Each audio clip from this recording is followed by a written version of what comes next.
Right, so I now get the straight turnaround and get the chance to introduce Secretary of State Caroline Spelman, who I think needs no introduction, having been in the job now for a year and a half. So Caroline Spelman, Secretary of State.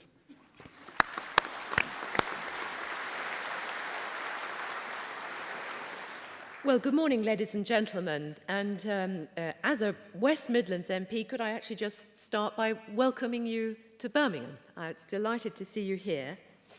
And I'd like to begin my speech by congratulating you, not just on organising another successful conference, not just on the innovation, investment and ingenuity you bring to your industry, but vitally, let me congratulate you on the sheer respect you have built up for your profession.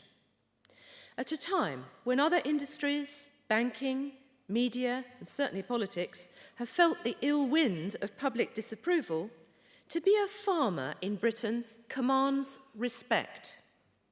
Respect for your role in the stewardship of our countryside, respect for the quality of food that you produce, and respect for the highest levels of animal welfare and environmental protection.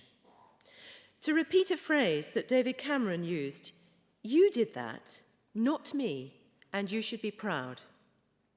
Be under no illusion about how much respect this government has for the work that you do.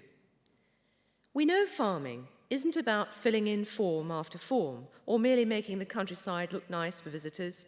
It's about the hard graft of putting food on our tables and underpinning a countryside that lives and works and thrives.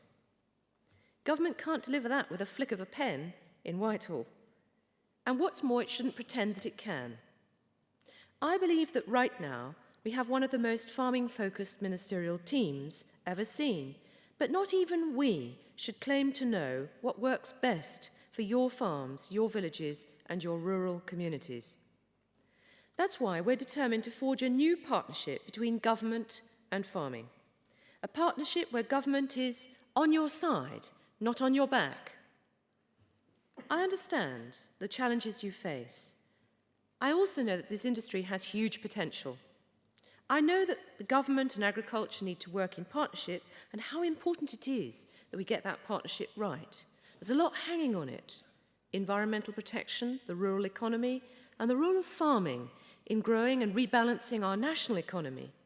But what I will never forget is that we're talking about a network of family businesses. Businesses shaped and carried by your families, your friends, and your local community.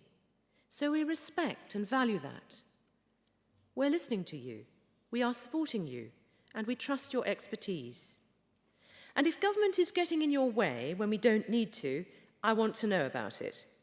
So today, I will set out some of the progress we've already made, and I will look at how we're going to meet the challenges ahead, specifically the deregulation agenda under MacDonald, the reforms that we need to see out of the CAP negotiations, and the targets we need to set in train globally at the Rio+20 summit later this year.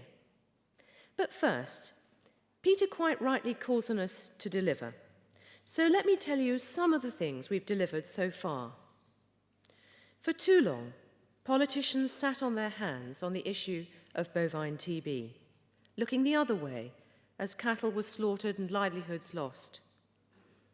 2 months ago, I took a very tough decision on this issue, showing just how determined I am that this devastating disease is tackled properly. It's a complex and highly sensitive issue. I've made the decision. Together, we must keep explaining why this action must be taken, and together, we must follow through. The pilot areas have now been announced from a shortlist proposed by your industry, and we expect those pilots to go ahead this autumn. But I couldn't leave that subject of bovine TB without paying tribute to the tremendous work that was done by so many people to bring us to this point, and particularly, I think, to commend the DEFRA team that has worked on this issue for so long. Now, last year, Peter, you asked for a food plan. So this year, I'm here with an answer. The Green Food Project represents a genuine partnership between government and industry. To answer the question, how do you produce more food at less cost to nature? To identify actions that are realistic as well as ambitious. And we'll report back this summer and banish the myth that food production and environmental protection are incompatible. We also want to help British farmers export more, to boost your own businesses, to help boost economic recovery, and to take your share of the emerging markets across the world. So last month, we launched the Food Exports Action Plan, again, a government and industry partnership project. We're working together to drive up food and drink exports, to be a vital part of an export-led recovery. Our Made in Britain brand has such cachet. That's why we've been working hard for country of origin labelling, and that's why we're encouraging more protected food names. Let's promote this brand, capitalise on it. Government will back you all the way. Jim Pace has just got back from Dubai, where he's been out promoting UK foods at the Gulf Foods International Food Expo, just to demonstrate the support that you have from us as a ministerial team. And we want to support British farmers to sell to the world.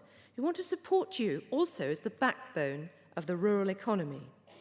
We understand the particular challenges you face, which is why in the Growth Review we pledged £165 million to boost rural economic development. We've also pledged action to cut red tape on the use of farm buildings to address the shortage of rural business premises. For this industry to grow and thrive, it needs new skills and new young talent. It's something you yourselves tell me over and over again. I hear you and I agree with you completely. So we are backing your own industry-developed skills action plan, and it's beginning to happen. We've seen a big rise in veterinary science and agricultural undergraduates, and last year there were over 7,000 new farming apprenticeships. That's an increase of over 20%. But I want to see more still. We're funding apprenticeships, especially in small and medium-sized enterprises, typical of food and farming. In this partnership, government must support you. And in return, we'd like your support of your knowledge and your expertise. We've set up a new Animal Health and Welfare Board to give the livestock industry its rightful voice in animal health and welfare policy. And I'm really glad to see the NFU getting involved in this work. It won't succeed without your involvement. Now, farmers are more affected than anyone by the weather. And yesterday in London, I held a drought summit. It's very clear that agriculture will be affected again this year. We all need to understand the risks and also the opportunities of changing weather patterns. But farmers more than anyone need to be climate smart. Our food supplies depend on it, which is why I've been working so hard internationally to get the need for climate smart agriculture properly recognised. At a national level, our water white paper set out the need to ensure that farmers have enough water to grow food, and the need for an abstraction regime fit for the 21st century. We also published a climate change risk assessment just recently, which will help agriculture and other sectors manage the threats and also the opportunities of the climate change that is now inevitable. And I need your input too in developing a national adaptation plan. So it's been a busy year and progress has been made, but none of us are complacent. There is much, much more work to do. And let's face it, you can't turn around a decade of neglect in a matter of months. So let me turn to today's big highlight, the publication of our response to last year's Farming Regulation Task Force. First, I must commend both Richard MacDonald and Jim Pace for their unflagging commitment to this important work. This initiative is not just about tweaking a few rules. Instead, it marks a genuine shift in the way we work with you, a shift that presents a legacy of freedom to Britain's farmers, freedom to innovate and to thrive.